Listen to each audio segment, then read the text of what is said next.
unmasking the OnlyFans model's self-defense charade. Now, all of a sudden, this is all happening. What's his name? Christian Tobechi Obumseli. Christian? Please, just don't get me kicked out of my own.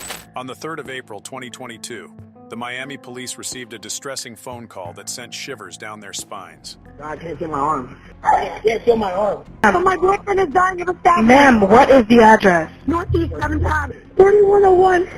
Baby, I'm so sorry. Baby. The call reported a dreadful incident involving a young man named Christian Toby Obumseli, who at the age of 27 found himself gravely injured in the chest, his life hanging by a thread as he lay in his girlfriend's embrace. The apartment where they resided together was a haunting scene, a chilling testament to the violence that had unfolded. Toby and Courtney Clenney, an individual who gained popularity as an OnlyFans model, had crossed paths and fell deeply in love back in 2020. Yet what appeared as a serene relationship to the outside world was a stark contrast to the turbulent reality they experienced behind closed doors.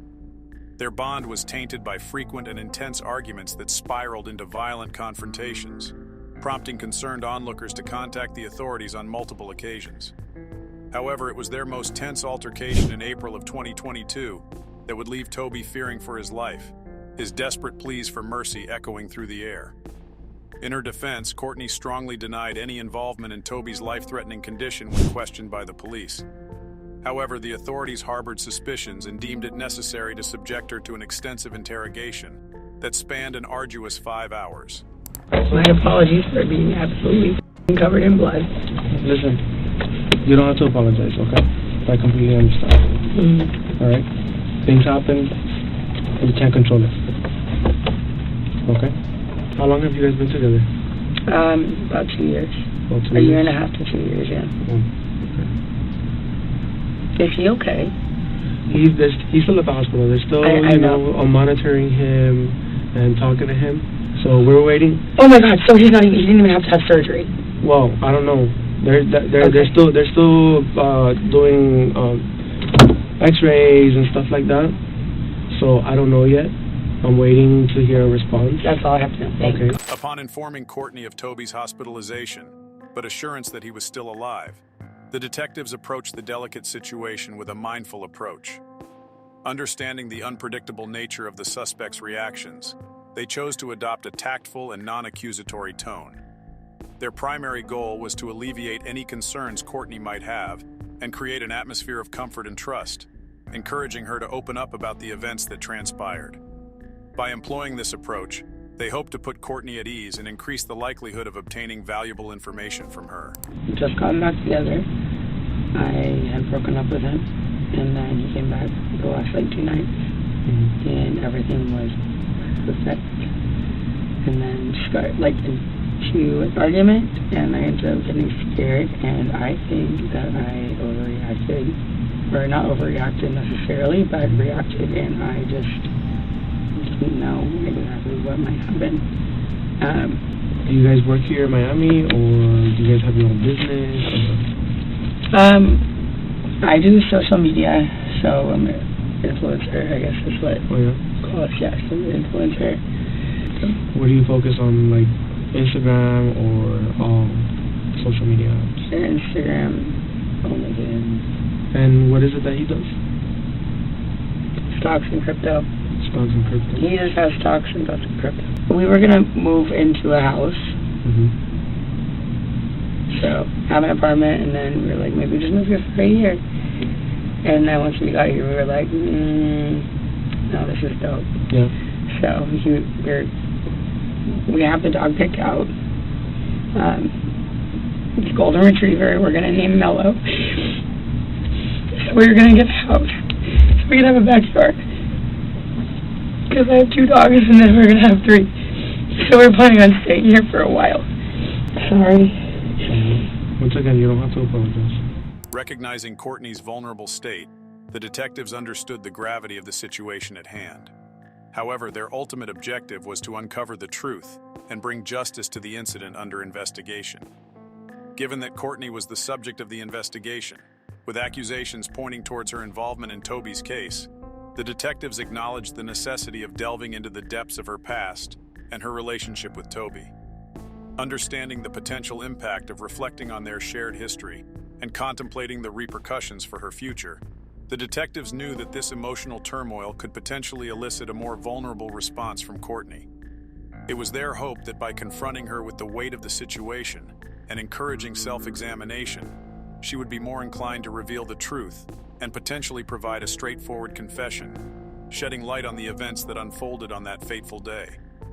Balancing their duty to solve the crime with a sensitivity towards Courtney's emotional state, the detectives strived to navigate the delicate terrain, aiming to bring closure to the case while considering the human emotions at play. So, let's start from the start. You guys were supposed to take out your dogs to the park, right? And then what happened after that? Like I said, a little bit blur. Yeah.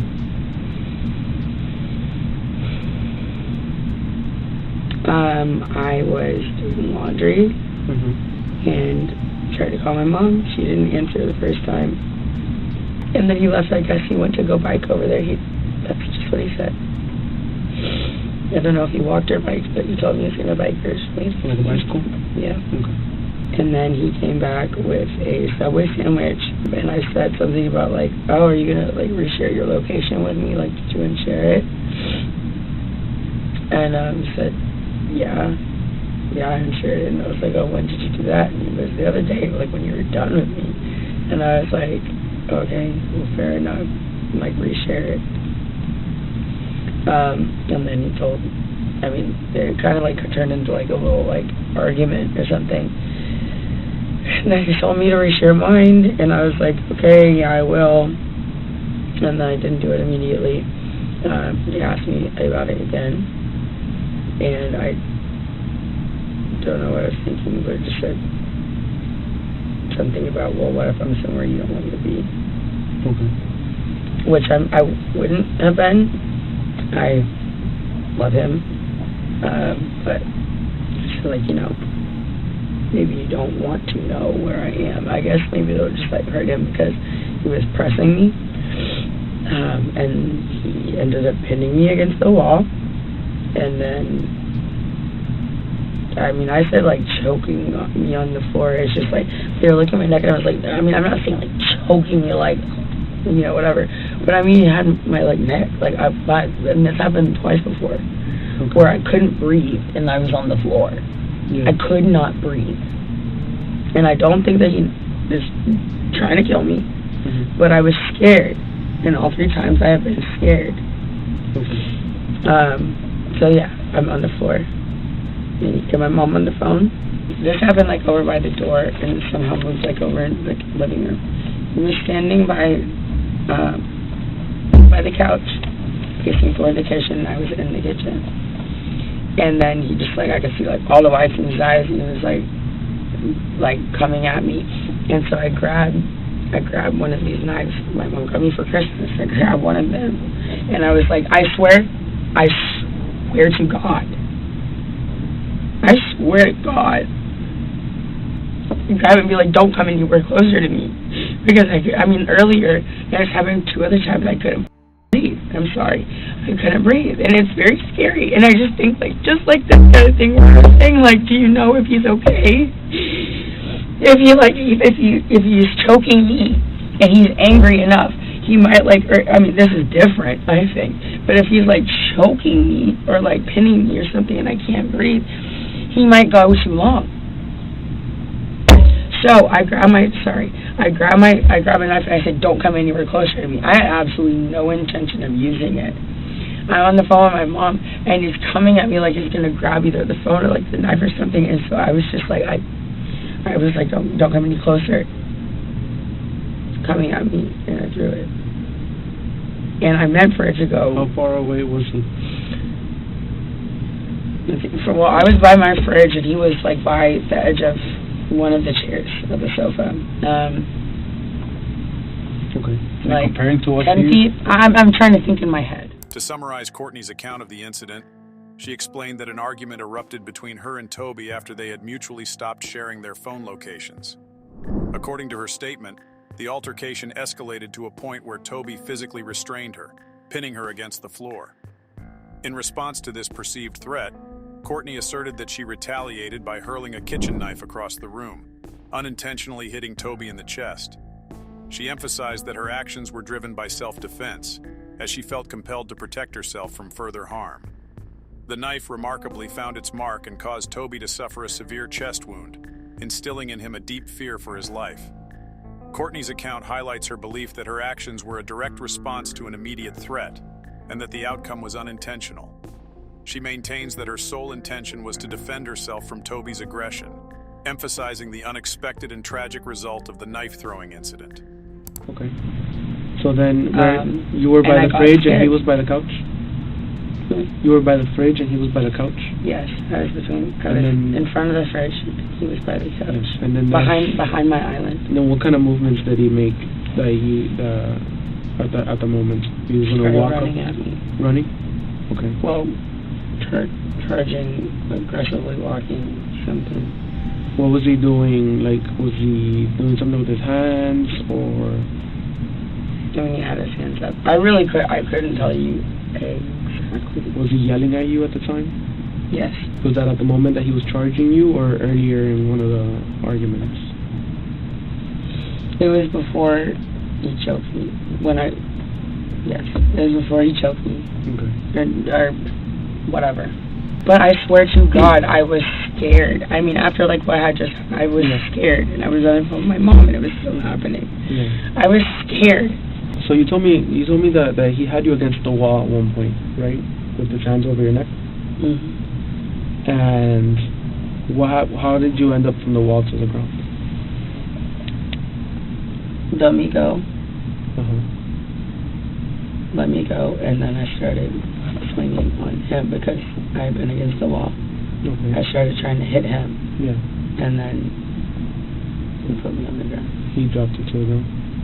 When I'm trying to remember like a whole situation of where I was very upset about something, which I've learned this in therapy and whatever, it's like write down like all the details so you don't forget. Just like write it all out clearly so that it makes sense to you and makes sense to somebody else. But I haven't had a chance to have a pen and paper or my phone to like write down exactly what happened, and I haven't really even like fully thought about it. So honestly, my answer is I don't remember. You guys have a history of domestic violence? Yeah. You say you've been together how long? Sorry. Almost 2 years. Almost 2 year years. and a half to 2 years. So how many incidents you think you've had? I don't know, but we shouldn't be together. Have you made a report before? No. You've never made a report? Oh, I did in Dallas actually about a year ago, and he was detained. And what happened there? He had pushed me in the lobby, but it wasn't like a big deal, and they made it a huge deal. Furthermore, less than a year prior to the recent incident, the couple had been entangled in another distressing episode in Las Vegas. The authorities were summoned to their apartment following reports of a violent argument, accompanied by the sounds of shattering glasses resonating throughout the walls. Upon arrival, the police encountered a scene of dismay and chaos, with the apartment in a state of disarray. It became evident that the intense altercation had left its mark, apparent in the wreckage strewn across the premises. During the investigation of the Las Vegas incident, Courtney's account of the events could have been more consistent and cohesive. Her narrative lacked coherence and failed to provide a clear and concise explanation of the occurrences that had transpired. The confusing nature of her story further complicated the police's efforts to ascertain the truth and unravel the sequence of events leading up to the incident. The combination of the violent argument, the destruction witnessed by the police upon their arrival, and Courtney's inconsistent and conflicting statements served to deepen the officer's sense of concern and the need for a thorough investigation into the circumstances surrounding both incidents. Why did you call for help? Because we were getting really loud. We were getting loud. And I was like, oh my God, we're gonna like do damage to the room or something. Not damage to each other. Like I really want to like. But why would you think that. Why would you think that you were gonna do damage to the room? I like throwing something or like. Did you throw something? Did I? Yeah. No. Did anybody throw anything? No. So why would you think that there is damage to the room to be made? Because I've done that before in our house, and I. What have you done? Thrown a glass and plate. Did you throw a glass or a plate at him today? No. Okay. So if No, this was before. Okay, so when I go to the room and I see a broken glass on the floor, where did the glass come from? I don't know. I literally couldn't even remember how the fight started. Okay, well, Was there? yeah. Maybe I did. Well, I'm guessing that I threw a glass. But that sounds like me. So. Following Courtney's arrest, she was held in jail for a duration of 12 hours overnight. During this time, Toby, surprisingly, refused to press charges against her and advocated for her release. While this gesture may initially appear insignificant, it did not negate the conclusions reached by the police. Based on their investigation, it was determined that Courtney had indeed hit Toby on that particular night by throwing a glass at his head. This event demonstrated that Courtney possessed the capacity to initiate such a traumatic incident for Toby, providing a new perspective for the ongoing investigation. Remarkably, it was later discovered that the police had been in contact with the couple on a more recent occasion. In fact, security personnel had alerted the authorities to an incident at their apartment just a day prior to the incident that left Toby critically wounded. The involvement of law enforcement in responding to this recent call heightened the significance of their interaction with Courtney and Toby, potentially shedding light on additional factors and dynamics surrounding the couple's riotous relationship. The recent contact between the police and Courtney and Toby not only deepened the intrigue surrounding the investigation, but also raised questions about the nature of their relationship and the underlying issues that may have contributed to the escalating situation.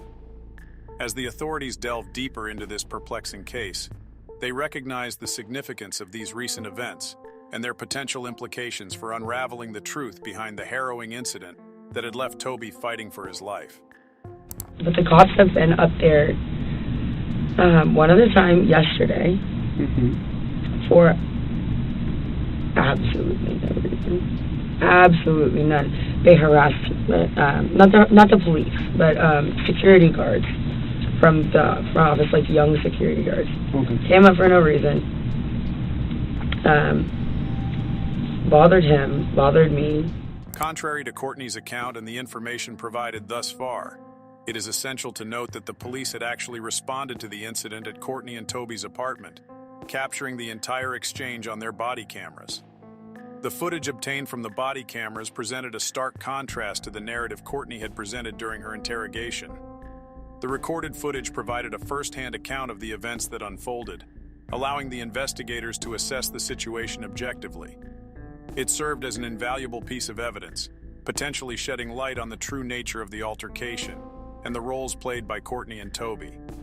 The contrasting details revealed in the body camera footage raised serious doubts about the accuracy and credibility of Courtney's version of events, necessitating a reassessment of the case and potentially shifting the focus of the investigation. The newfound evidence from the body camera footage added a significant layer of complexity to the case, prompting the investigators to reevaluate their understanding of the incident and the dynamics between Courtney and Toby. It served as a critical tool in uncovering the truth behind the events leading up to Toby's life-threatening injuries, guiding the investigation down a different path and challenging the initial perceptions of the case. You didn't call. I didn't. Nobody. I called. You called. What? Okay. What's going on? Okay. Hold on, man. Let him talk. Okay. Let him talk. Okay. The front desk personnel, she informed us that Miss Courtney, her boyfriend, was trying to get into the elevator, and she had her hand out like this, and she was like, "Oh no, don't come inside the elevator." Okay. So we asked her. I said, "Do you want him to leave the property?" She said no. She don't want him to. I did not say that. I said yes. Hold on. Courtney, what's going on? What do you need? What? Yeah, good. My boyfriend. All right. So what do you want to see? I want a restraining order against Christian Oblumselli. We don't issue those. Because, Those no, I'm to serious. courts. Can I do that? Where You have can to go I to court. You have to go to Okay, but downtown. how can or I make petition. myself first? The body camera footage revealed a highly distressed and panicked demeanor displayed by Courtney during the recorded incident. It became apparent that her primary concern revolved around obtaining a restraining order against Toby before he could do so himself, rather than focusing on any potential injuries she may have sustained. This behavior raised questions about the validity of her self-defense narrative. Additionally, the building's security personnel had observed an altercation involving Courtney pushing Toby out of the elevator while screaming at him. Notably, they made no mention of any aggression coming from Toby, further undermining Courtney's claims of being solely on the defensive. As the mounting evidence continued to challenge Courtney's self-defense account, the detectives recognized the difficulty they would face in officially debunking her claims. After leaving Courtney alone for nearly an hour and allowing her to change her clothes, the detectives re-entered the interrogation room with news to share. This development suggested that they had acquired additional information or evidence that would likely have an impact on the ongoing investigation. You're living in a nightmare right now. Yes. You know? I will feel so much better once they just say he's stable. Yeah. And I've been asking so much. That's what we're waiting for. Okay. I mean, I feel like at the end, if he's not, that's a lot worse for me. So they've asked for an update, and I asked them for an update as well, so they're checking to see what's going on. Because they're I don't know what I'm going to do. I don't know what I will do with myself if he's not okay. No matter what. I mean, I clearly can't be together. No matter what happens, no matter where this falls, right? It's out of our control, right? So we have to inform you that Christian did not make it. Okay. Unfortunately, the doctors did what they could, and Christian is dead. Yes. Oh my God. This is not real, right? Okay. There's no fucking way. Christian died? Can I please have a hug? Am I allowed to do that in here? Sure. Yeah. Okay. Relax. You'll be fine. No. Calm down. Calm down. Take deep breaths. I need to hug my mom. I'll talk. I cannot be left alone in like a room by myself. You won't be. After this. No, that's not true. That's not real, right? It is real. Christian is dead. Yes. They're not gonna lie. The last thing he ate was Subway. What I was saying to that other room, I said, God forbid, when like from far away, what if it had accidentally hit a little bit lower and he died? So we can't change what's occurred and get him before. So just step by step.